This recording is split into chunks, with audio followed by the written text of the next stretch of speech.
আত্মপ্রকাশের অপেক্ষায় জাতীয় নাগরিক পার্টি মানিক মিয়া এভিনিউতে মিছিল নিয়ে যোগ দিচ্ছেন ছাত্র জনতা।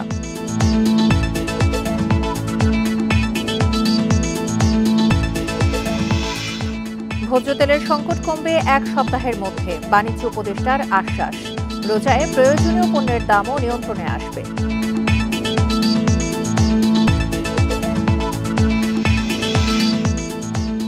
চট্টগ্রামে বিএনপি কার্যালয়ে আব্দুল্লাহ আল নোমানের প্রতি নেতাকর্মীদের শেষ শ্রদ্ধা, রাউজানে পারিবারিক কবরস্থানে দাফন।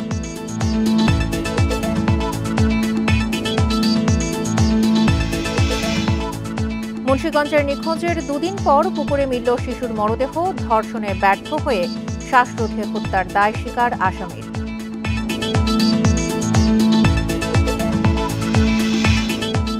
মধ্যরাত থেকে 2 মাস বন্ধ অভয়াশ্রমে সব ধরনের মাছ শিকার, নিষেধাজ্ঞা বাস্তবায়নে চলবে অভিযান।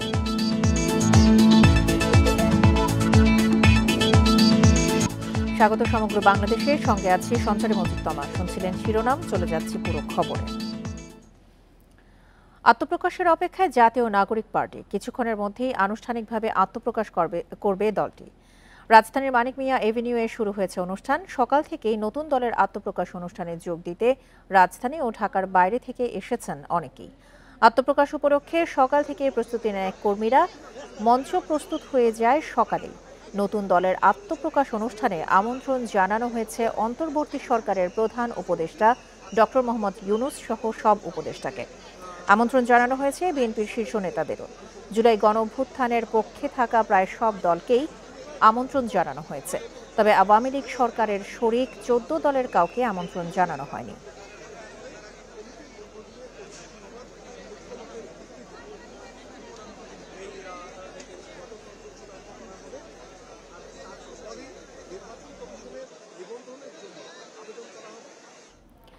জাতীয় নাগরিক পার্টির আত্মপ্রকাশ অনুষ্ঠানের প্রস্তুতি চলছে, নিয়ে আরো জানাতে রাজধানীর মানিক মিয়া এভিনিউ থেকে যোগ দিচ্ছেন আমাদের সহকর্মী নূরে আলম। নূরে আলম, এই মুহূর্তে অনুষ্ঠানে অন্যান্য রাজনৈতিক দলের কোনো অতিথিকে যোগ দিয়েছেন?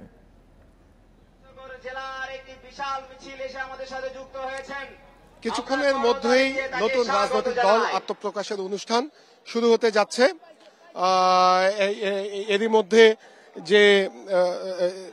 এরই মধ্যে আমরা দেখছি যে যারা নতুন রাজনৈতিক দলের নেতৃত্বে আছেন তারা এরই মধ্যে এসে অবস্থান নিচ্ছেন। সেই সঙ্গে বিভিন্ন রাজনৈতিক দলের আমন্ত্রিত অতিথিরাও এখানে আছেন। আমি যদি একটু বলি যে এই নতুন রাজনৈতিক দলের নেতৃত্বে কারা আছেন, আজকের 150 সদস্য বিশিষ্ট কমিটি ঘোষণা করা হবে। পরবর্তীতে ধাপে ধাপে এই কমিটি 200 থেকে 500 সদস্য বিশিষ্ট করা হবে। আমাদেরকে যেটি জানানো হয়েছে যে এরপরই এই জেলা কমিটি, উপজেলা কমিটি গুলো গঠন করা হবে। সেই সঙ্গে নতুন রাজনৈতিক দলের যে সুপার 10, সেই সুপার 10-এ যারা রয়েছেন তাদের নামগুলো যদি আমি একটু বলি। আহ্বায়ক পদে রয়েছেন নাহিদ ইসলাম, জ্যেষ্ঠ যুগ্ম আহ্বায়ক পদে আছেন সামান্তা শারমিন, সদস্য সচিব পদে আছেন আক্তার হোসেন, জ্যেষ্ঠ যুগ্ম সদস্য সচিব পদে আছেন ডাক্তার তাসনিম জারা, প্রধান সমন্বয়কারী হিসেবে রয়েছেন নাসির উদ্দিন পাটোয়ারি, মুখ্য সমন্বয়ক পদে রয়েছেন আব্দুল হান্নান মাসুদ, মুখ্য সংগঠক পদে রয়েছেন উত্তরাঞ্চলের দায়িত্বে রয়েছেন সার্জিস আলম, মুখ্য সংগঠক দক্ষিণাঞ্চলের দায়িত্বে রয়েছেন হাসান আব্দুল্লাহ, দপ্তর সম্পাদকের দায়িত্বে রয়েছেন সালেউদ্দিন সিফাত। আমরা যদি দেখি এই দলের নেতৃত্বে যারা রয়েছেন তাদের দীর্ঘদিনের রাজপথে আন্দোলন সংগ্রামের ইতিহাস রয়েছে এবং যে নাহিদ ইসলাম তিনি 18 সাল থেকে এই বিভিন্ন ছাত্রদের বিভিন্ন দাবি দেওয়া এবং হাসিনা সরকারের বিভিন্ন অন্যায় অবিচারের প্রতিবাদে রাজপথে সক্রিয় ছিল। আক্তার হোসেনও 2018 সাল থেকে বিভিন্ন দাবি দাওয়া নিয়ে রাজপথে সক্রিয় ছিল। তিনি প্রথম আলোচনায় আসেন ঢাকা বিশ্ববিদ্যালয় ঘয়নিতে প্রশ্ন ফাঁসের প্রতিবাদ করার মধ্য দিয়ে এবং তার অনড় অবস্থানের কারণে সেই বছর ঢাকা বিশ্ববিদ্যালয় ঘয়নিটের পরীক্ষা বাতিল করে দিতে বাধ্য হয় বিশ্ববিদ্যালয় প্রশাসন। পরবর্তীতে ডাকসু নির্বাচনে অংশ নিয়ে তিনি নূরের সাথে সেই একই প্যানেল থেকে সমাজসেবা সম্পাদক পদে নির্বাচিত হন। এরপরে 2021 সালে ছাত্র শক্তি একটি ছাত্র সংগঠন গঠন করা হয়, যেখানে আক্তারের নেতৃত্বে আসিফ নাহিদ তারাও ছিলেন।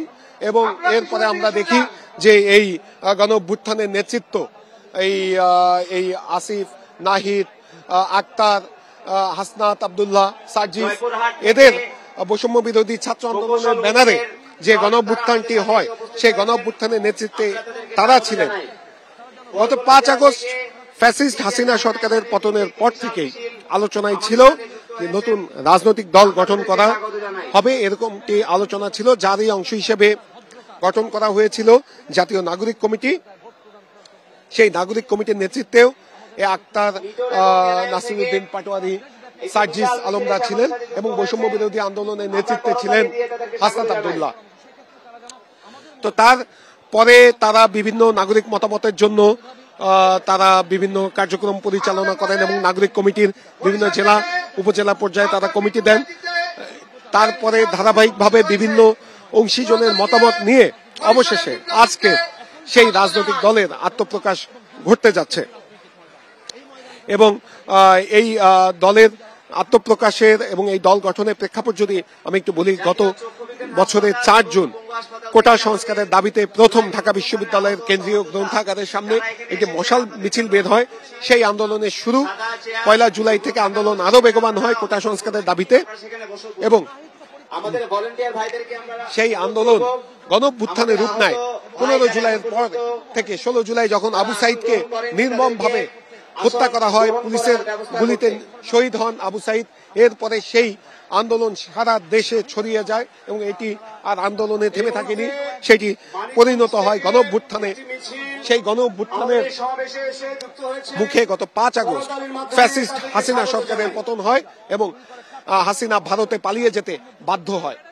তার পরে এই রাজনৈতিক দল গঠন করার বিষয়টি আলোচনায় আসে এবং আমরা কথা বলেছিলাম এখানে আসা ছাত্র জনতার সাথে। তারা যেটি বলছেন যে নতুন রাজনৈতিক দলের কাছে তাদের প্রত্যাশা অনেক, কারণ তাদের নেতৃত্বে এই গণঅভ্যুত্থানটি হয়েছে, তাদের নেতৃত্বে তাদের বৈষম্য বিরোধী ছাত্র আন্দোলনের ব্যানারেই হাসিনার দুর্বিষহ শাসনের পতন হয়েছে। তাদের কাছে অনেক প্রত্যাশা।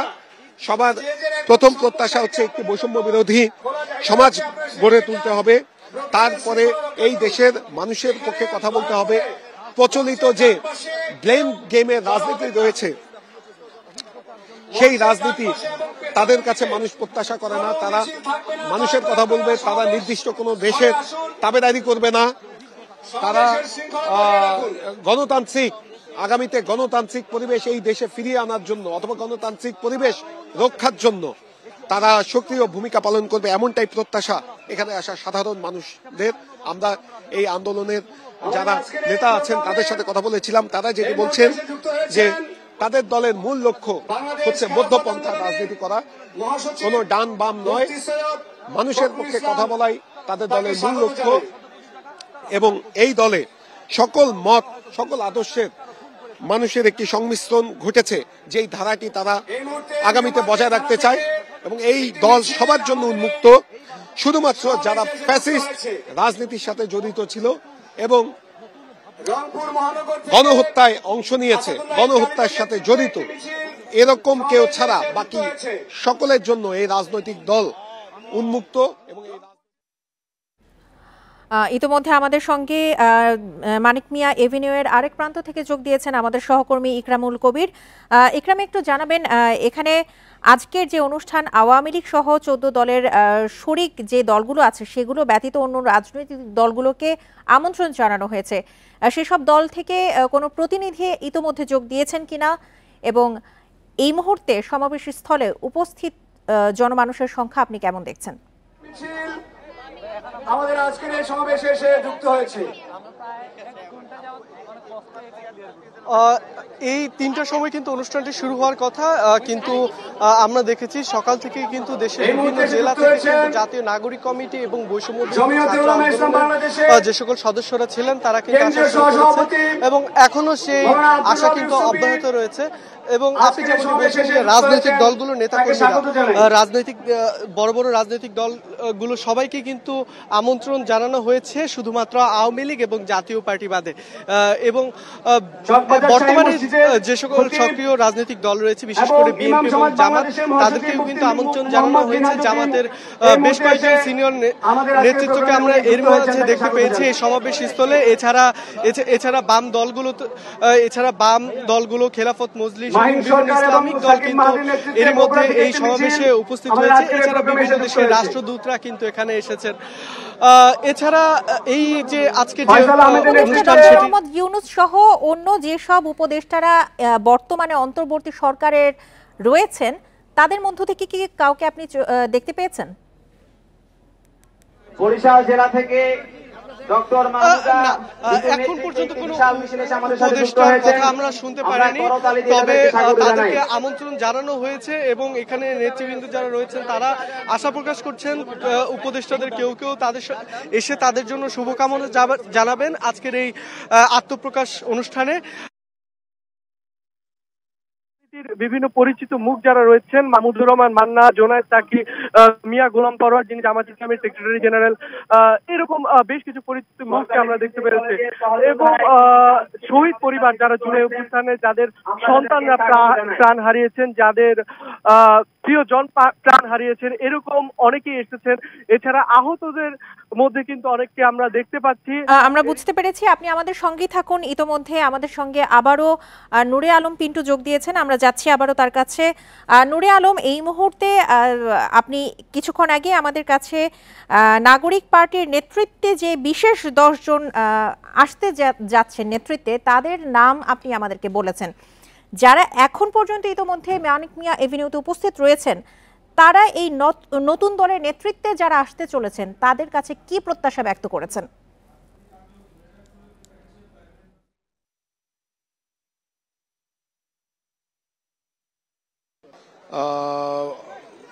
জনস্রোত বলা চলে যেটি, সেরকমটি ঘটেছে।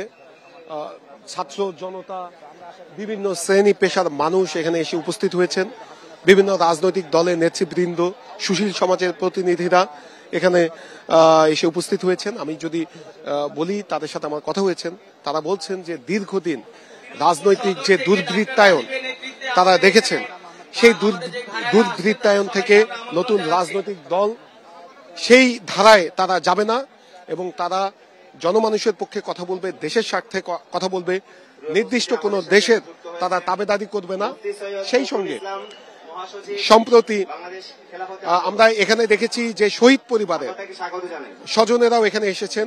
শহীদ পরিবারের স্বজনেরা বলছেন যে এই সম্প্রতি জাতিসংঘের যে তদন্ত প্রতিবেদন দেওয়া হয়েছে, সেই তদন্ত প্রতিবেদন অনুযায়ী গণঅভ্যুত্থানে ১৫০০ মানুষকে হত্যা করা হয়েছে, যার মধ্যে ১১৭ জন শিশু ছিল এবং যেই হত্যাকাণ্ডের সরাসরি নির্দেশদাতা ছিলেন পতিত প্রধানমন্ত্রী শেখ হাসিনা। তাকে দেশে ফিরিয়ে এনে বিচার নিশ্চিত করার জন্য এই রাজনৈতিক দল রাজপথে সক্রিয় ভূমিকা পালন করবেন এবং এই হত্যাকাণ্ডের সাথে যারা যারা জড়িত, সেই ফ্যাসিস্ট আওয়ামী লীগ দলের, তাদের প্রত্যেককে বিচারের আওতায় নিয়ে আসার জন্য রাজপথে তারা চাপ সৃষ্টি করার জন্য তারা গুরুত্বপূর্ণ ভূমিকা রাখবেন, এমনটাই প্রত্যাশা এখানে আসা সাধারণ মানুষের। তারা আরও বলছেন যে একটি শ্রেণী বৈষম্যহীন সমাজ গড়ে তোলা, ৭১-এর আমাদের যে মহান মুক্তিযুদ্ধ, সেই মুক্তিযুদ্ধের যে চেতনা ছিল যে একটি শ্রেণী বৈষম্যহীন দেশ গড়ে তোলা, সেই চেতনা ধারণ করে তারা কাজ করবেন। সাধারণ মানুষ বলছেন গত ১৬ বছর হাসিনা সরকার মুক্তিযুদ্ধের চেতনা বিক্রি করে গিয়েছে, মুক্তিযুদ্ধের চেতনা কথা বলে তারা বিভিন্ন অপকর্ম করেছে। সেই মুক্তিযুদ্ধের চেতনা রক্ষা করে আগামী দিনে নতুন বাংলাদেশ গড়ে তুলবে এই নতুন রাজনৈতিক দল, এমনটাই প্রত্যাশা এখানে আসা সাধারণ মানুষদের।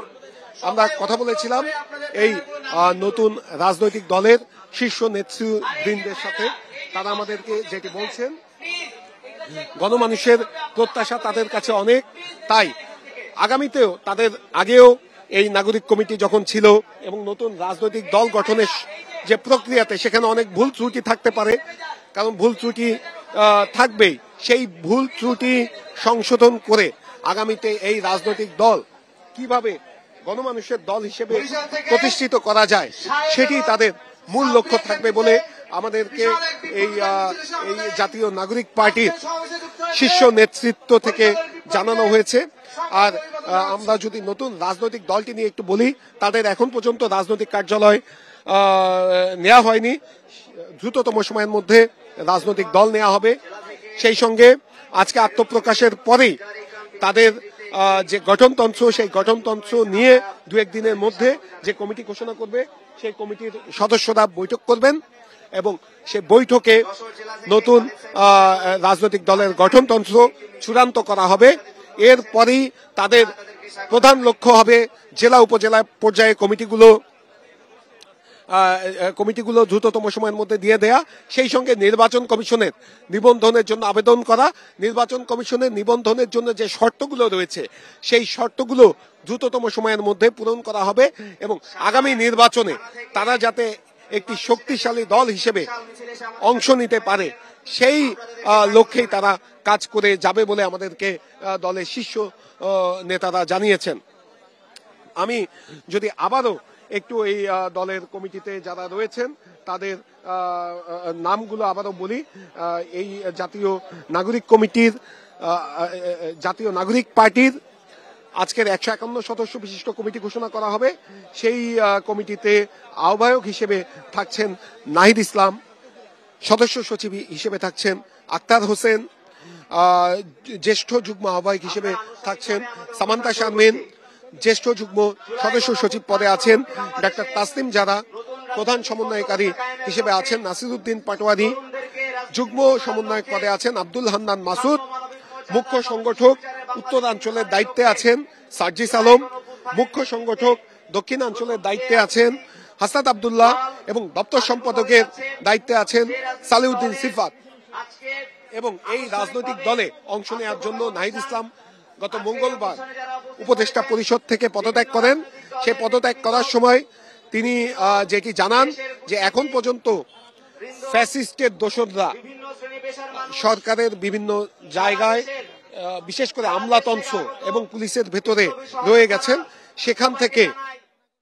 নুরে আলম, একটু জানতে চাই আপনার কাছে, এই মুহূর্তের সমাবেশ স্থলে আপনি বলছিলেন যে জনস্রোত বলা যায়, এত মানুষের উপস্থিতি সেখানে রয়েছে, কিন্তু যারা নেতৃত্বে আসতে চলেছেন যেটি আপনি বলছিলেন সুপার 10, এদের মধ্যে কাউকে সেখানে এখন পর্যন্ত উপস্থিত হতে দেখেছেন কিনা, তাদের কাছে তাদের সাথে কোনো কথা বলার সুযোগ পেয়েছেন কিনা? সকলকে আশীর্বাদ দান করুক, আমিন।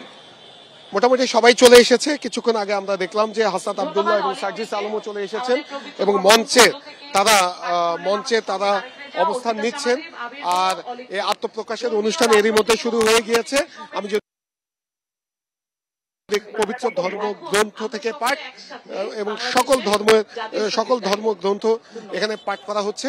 আর এখন জাতীয় সঙ্গীত গাওয়া হবে সম্মিলিতভাবে, লাখো জনতা একসাথে জাতীয় সঙ্গীত গাইবেন এবং আমরা সেই জাতীয় সঙ্গীত একটু শোনানোর চেষ্টা করব। কিছুক্ষণের মধ্যেই জাতীয় সঙ্গীত গাওয়া হবে এবং আমরা দেখছি যে সকলে দাঁড়িয়ে গিয়েছেন জাতীয় সঙ্গীতের সময়। সবাই জাতীয় সঙ্গীতের প্রতি সম্মানার্থে সবাই দাঁড়িয়ে যাচ্ছেন। আমরা একটু জাতীয় সঙ্গীতের একটু আমরা দেখাবো। কিছুক্ষণের মধ্যে জাতীয় সঙ্গীত শুরু হবে আর আত্মপ্রকাশের যে অনুষ্ঠান এরই মধ্যে শুরু হয়ে গিয়েছে এবং আমরা দেখেছি যে বিভিন্ন রাজনৈতিক দলের নেতৃবৃন্দ এখানে এসেছেন এই নতুন জাতীয় নাগরিক পার্টির আত্মপ্রকাশের এই অনুষ্ঠানে। বিকেল 3টায় অনুষ্ঠান শুরু হওয়ার কথা ছিল, কিন্তু নানা কারণে এটি শুরু হয়েছে 4:20-এ। আমরা দেখছি যে আন্দোলনের যারা নেতৃত্ব দিয়েছিল বৈষম্য বিরোধী ছাত্র আন্দোলনের ব্যানারে, তারা এরই মধ্যে মঞ্চে অবস্থান নিয়েছেন। আমরা একটু জাতীয় সঙ্গীতের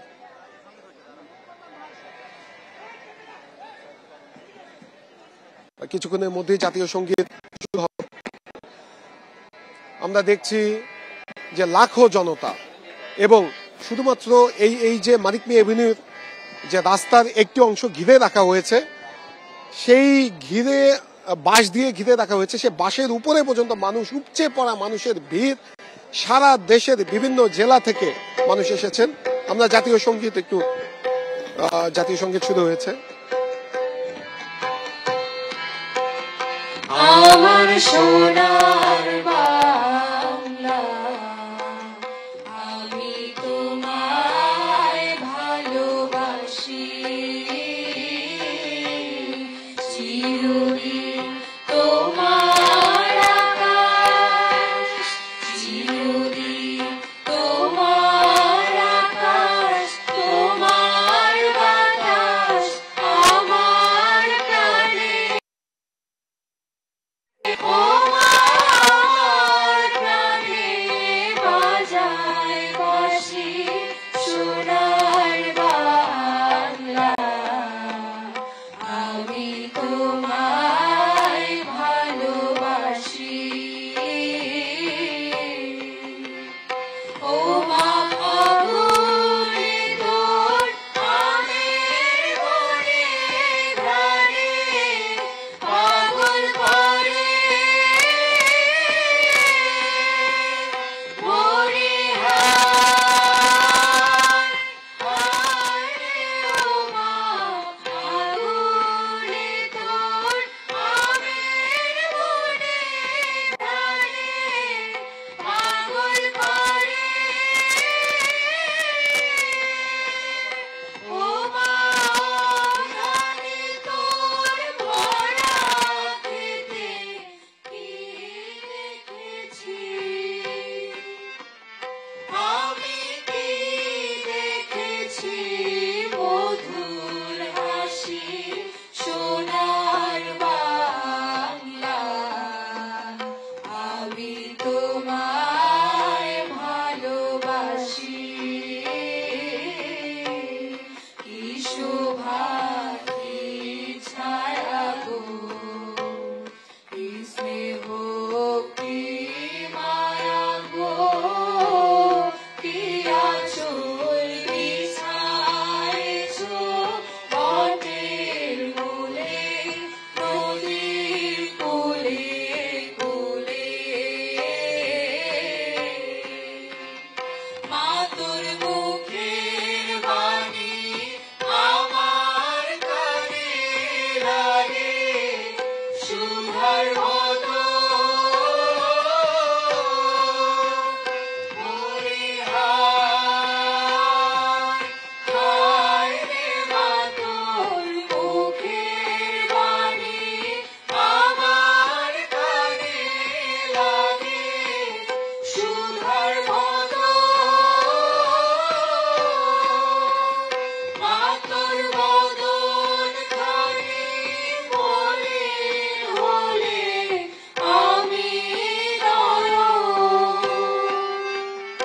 ও মা আমি নয়ন জলে ভাসি সোনার বাংলা, আমি তোমায় ভালোবাসি।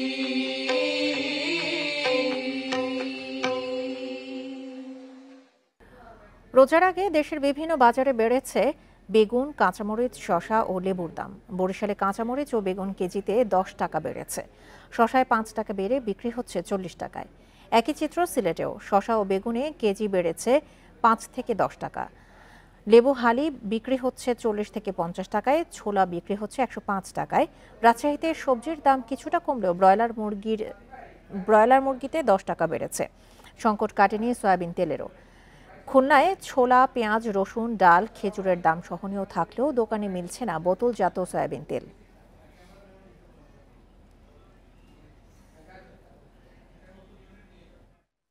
টমেটো যা কিছু আছে এগুলোর দাম বৃদ্ধি হয়ে যায়, আসলে এটা রোজার দিনে আমাদের পক্ষে খুবই কেনা কঠিন হয়ে পড়ে। পেঁয়াজ ডাল এগুলো ঠিক আছে, কাঁচা বাজার আর মুরগির বাজারটা একটু বাড়তি দেখতেছি। মাছের দাম বেশি, মাংসের দাম বেশি, এরপর সবজির দাম বেশি।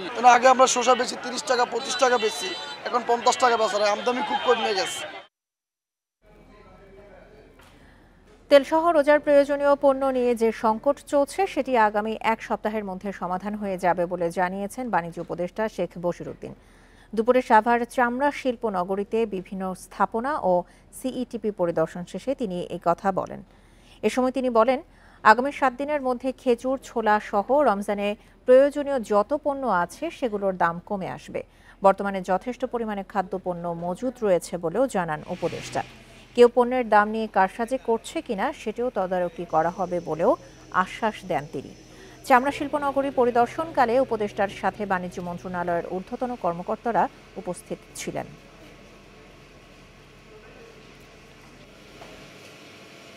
এই মুহূর্তে বাজারে যে সমস্যাগুলো স্পেশালি তেল কেন্দ্রিক যেটা আছে এটা ইনশাল্লাহ সমাধান হয়ে যাবে এবং 7 দিনের ভিতরেই রমজানের যত ধরনের পণ্য আছে, খেজুর, ছোলা এবং বিভিন্ন ধরনের যে সমস্যাগুলো আছে ইনশাল্লাহ 7 দিনের মধ্যে সব জিনিসের দাম ইনশাল্লাহ কমে যাবে। শ্রদ্ধা আর ভালোবাসায় চট্টগ্রামবাসী শেষ বিদায় জানালো বিশিষ্ট রাজনীতিবিদ ও বিএনপির ভাইস চেয়ারম্যান আব্দুল্লাহ আল নোমানকে। দুপুরে নগরের জমিয়াতুল ফালা মসজিদ প্রাঙ্গণে জানাজা শেষে মরদেহ পারিবারিক কবরস্থানে রাউজানের গহিরায় দাফন করা হবে। এর আগে শুক্রবার সকাল থেকে বর্ষিয়ান এই রাজনীতিবিদের প্রতি শ্রদ্ধা জানান চট্টগ্রামের বিভিন্ন স্তরের মানুষ। বৃহস্পতিবার বিকেলে হেলিকপ্টারে করে চট্টগ্রামে আনা হয় বর্ষিয়ান রাজনীতিবিদ আব্দুল্লাহ আল নোমানের মরদেহ। তাকে শেষবারের মতো শ্রদ্ধা জানাতে যেন জনসমুদ্রে পরিণত হয় এম এ আজিজ স্টেডিয়াম। শুক্রবার সকাল থেকে চট্টগ্রামের বীর সন্তানের প্রতি শ্রদ্ধা জানান বিভিন্ন স্তরের মানুষ। রাজনৈতিক প্রতিপক্ষ কিংবা দলের অন্য নেতাদের সাথে ব্যক্তিগত প্রতিযোগিতাকে কখনোই দ্বন্দ্বে রূপ নিতে দেননি বলছেন বিশিষ্টজনেরা। বাংলাদেশ জাতীয়তাবাদী দল সংগঠিত করার জন্য চট্টগ্রাম মহানগর, উত্তর দক্ষিণ সহ এই অঞ্চল এবং যেখানেই দলের ডাক দেওয়ার জন্য ওনাকে বলা হয়েছে উনি সেখানে ছুটে গেছেন। মুন্সিগঞ্জের সিরাজদিখানে ধর্ষণের চেষ্টায় ব্যর্থ হয়ে 6 বছরের শিশুকে শ্বাসরোধে হত্যা করা হয়েছে। নিখোঁজের 3 দিন পর পুকুর থেকে শিশুর মরদেহ উদ্ধার করেছে পুলিশ। রসুনিয়া মাহমুদিয়া নুরানিয়া মাদ্রাসার প্রথম শ্রেণীর শিক্ষার্থী ফাতেমা আক্তার মঙ্গলবার বাড়ির পাশে ওয়াজ মাহফিলে এসে নিখোঁজ হয় 6 বছর বয়সী শিশুটি। এ ঘটনায় সিরাজদিখান থানায় মামলা করা হয়। বিষয়টি জানাজানি হলে স্থানীয়রা সন্দেহজনকভাবে আইসক্রিম বিক্রেতা সাব্বির খানকে আটক করে থানায় সোপর্দ করে। জিজ্ঞাসাবাদে ধর্ষণের চেষ্টা ব্যর্থ হয়ে হত্যার কথা স্বীকার করে সাব্বির। তার দেয়া তথ্য মতে বৃহস্পতিবার রাত 1:30টার দিকে তাজপুর গ্রামের পুকুর থেকে ফাতেমার মরদেহ উদ্ধার করে পুলিশ। এই ঘটনায় শুক্রবার সকালে সাব্বিরের বাড়িতে ভাঙচুর করেছে বিক্ষুব্ধ এলাকাবাসী। তো আমরা যাওয়ার পরে বলতেছে, দেখেন ভাই এরকম ও শিকার গেছে, এখন আমরা আপনাদের সাথে নিয়ে এবং ওই এলাকার যারা স্থানীয় ছিল ওনাদের সাথে নিয়ে লাশ উদ্ধার করা হয়েছে। মার্চ এপ্রিল 2 মাস অভয়াশ্রমগুলোতে সব ধরনের মাছ ধরা নিষিদ্ধ করেছে সরকার। বিশেষ করে জাটকা সংরক্ষণ ও ইলিশ উৎপাদন বাড়াতে এই উদ্যোগ। এই 2 মাস প্রত্যেক জেলে পাবেন ভিজিএফ-এর 80 কেজি চাল। নিষেধাজ্ঞা বাস্তবায়নে মৎস্য বিভাগ, পুলিশ ও কোস্টগার্ডের সমন্বয়ে চলবে অভিযান। শনিবার থেকে জাটকা ও মা ইলিশ রক্ষায় 2 মাসের নিষেধাজ্ঞা দিয়েছে সরকার। এরই মধ্যে জেলেরা নদী থেকে জাল গুটিয়ে ট্রলার নিয়ে ফিরছেন ঘাটে। নিষেধাজ্ঞা চলাকালে ইলিশ ধরা, বাজারজাত ও মজুত নিষিদ্ধ থাকবে। মাছ ধরা বন্ধ থাকায় তাদের জীবিকা নির্বাহে 80 কেজি করে চাল দেবে সরকার। বরাদ্দ পেতে তালিকায় আসল জেলেদের রাখার দাবি লক্ষ্মীপুরের জেলেদের। সরকার যে বরাদ্দটা করে জেলেদের উপরে, এটা আমরা কিছুই পাই না, জেলেরা পায় না, এটা পায় হলো উপরের মানুষে। মাছ আহরণ ছাড়া 2 মাস কাটানো নিয়ে দুশ্চিন্তায় চাঁদপুরের 40,000 জেলে। সরকারি সহায়তা প্রয়োজনের তুলনায় খুবই কম জানিয়ে বরাদ্দ বাড়ানোর দাবি তাদের। এই চাইলে আমাদের তো সব চাহিদা মিটে না।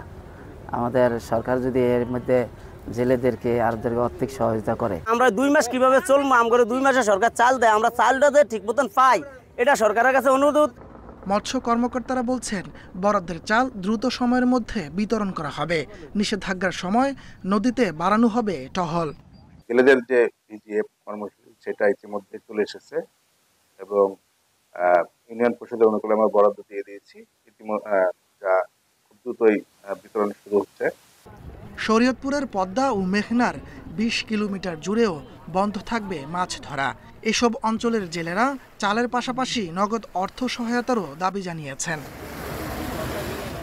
তাপস সরকার, ইন্ডিপেন্ডেন্ট নিউজ। সাভারে ঢাকা আরিচা মহাসড়কের অবৈধ স্থাপনা উচ্ছেদে অভিযান চালিয়েছে হাইওয়ে থানা পুলিশ। অভিযানে 4 শতাধিক ছোট বড় স্থাপনা উচ্ছেদ করা হয়। সাভার হাইওয়ে থানার ওসি জানান, ঢাকা আরিচা মহাসড়কের পাশে ফুটপাত দখল করে বিভিন্ন ধরনের ব্যবসা পরিচালনা করা হচ্ছিল। এতে একদিকে পথচারীদের ভোগান্তি, অন্যদিকে যান চলাচলেও প্রতিবন্ধকতা তৈরি হয়। পর্যায়ক্রমে এই মহাসড়কের অবৈধ স্থাপনাগুলো উচ্ছেদ করা হবে বলে জানিয়েছে হাইওয়ে পুলিশ।